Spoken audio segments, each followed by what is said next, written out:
પેટ રેસ્ક્યુમાં ફરીથી એક એવો કેસ આવ્યો છે જો કે 12 ફૂટની ગટર છે, ખુલ્લી ગટર છે. સાબરમતી મધ્યસ્થ જેલની એક્ઝેક્ટ પાછળ જે પોલીસ હેડક્વાર્ટરના ક્વાર્ટર્સ છે બધા, ત્યાં આગળ ખુલ્લી ગટરમાં ગાય પડી ગઈ છે. 12 ફૂટ ઊંડો ખાડો છે, તમે જોઈ શકો છો. ગાયનો માલિક બિચારો ક્યારનો ચિંતા કરે 3 કલાકથી કે મારી ગાય, અને મેઇન વસ્તુ એ ગાય પ્રેગ્નેન્ટ છે, ગાભણ છે, 7 મહિના છે.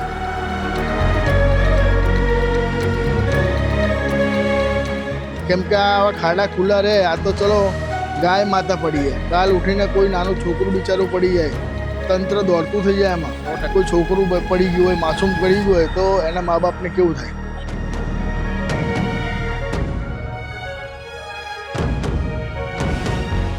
કે ગાય કેવી રીતે ઉછેરીને એને મોટી કરી હશે, ખવડાવી પીવડાવીને મોટી કરી હશે, અને અત્યારે આ ખાડામાં પડી એમનો બિચારાને બહુ જીવ બળે છે. પણ ચિંતા ના કરો, અમે જોડે જ છીએ ને આપણે મળીને એને કાઢી લઈશું બહાર.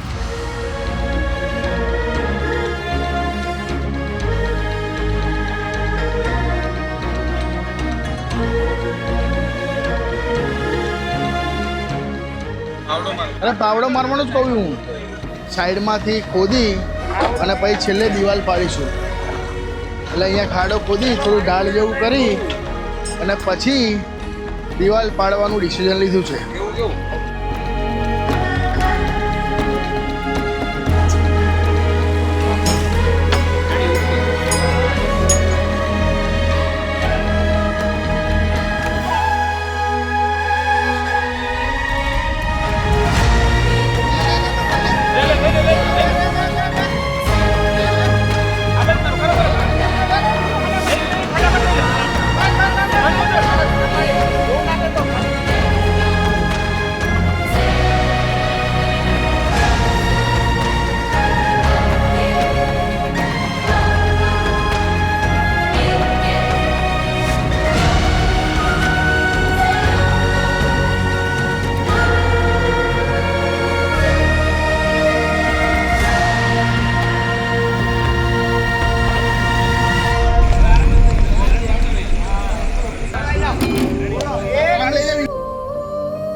જ્યાં બી વાગ્યું ને તો અડધો દબાઈ દીધો, કેમ કે લોહી એક બાજુ.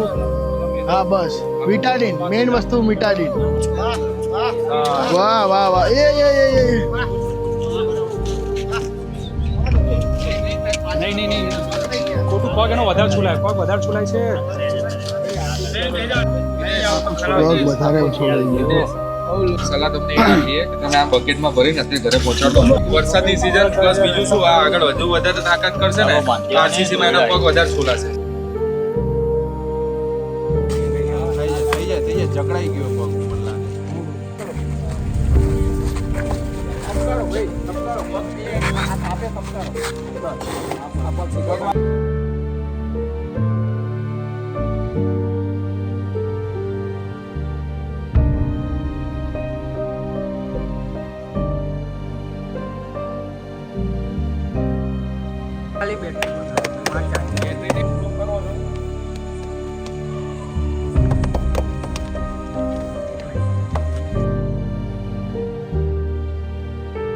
ઘરે લઈ જાઓ, ચૂનો અને હળદર, આપણે ફોડેલો ચૂનો આવે ને એની અંદર લગાવી દે, દેશી એ ચાલશે.